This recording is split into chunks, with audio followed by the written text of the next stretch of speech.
ಪುರಾತನ ಕಾಲದಿಂದ ಇದ್ದಂತ ಬೋರ್ವೆಲ್. ಅವಾಗ ಊರಾಗ ನೀರಿಲ್ಲ, ಇದೇ ಬೋರ್ವೆಲ್ ಅಂತ ನೀರು ಉಳುತ್ತೆ.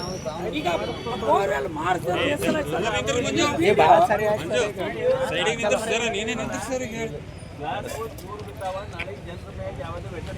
ಪಾಟೀಲ್ರಿ ಅದು ಯಾಕಾಗಲ್ಲ ಅಂದ್ರೆ ಸಾರಿ ಬ್ಲೆಸ್ಸಿಂಗ್ ಏನ್ ಮಾಡ್ತಾರೆ ಅದು ಹಿಂಗೆ ತಿರುಗ್ತಾ ಹೋಗ್ತಲ್ಲ, ಅದು ಪ್ರೆಷರ್ ಹೊಡೆದು ಹೊರಗಾಗ್ತಂತ ಯಾವುದೇ ಇಟ್ಕೊಳ್ಳಲ್ಲ ಅಂತ ಒಳಗಡೆ.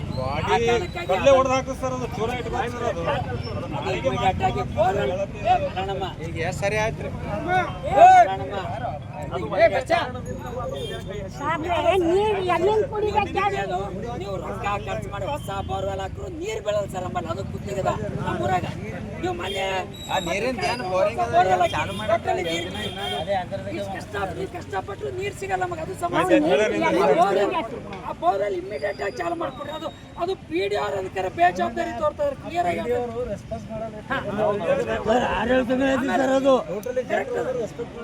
ಆಮೇಲೆ ಎಮ್ಮೋಡಿ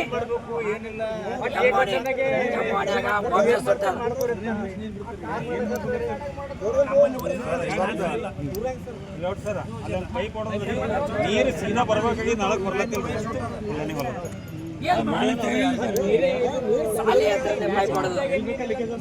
ಆಮೇಲೆ ಓಣಿ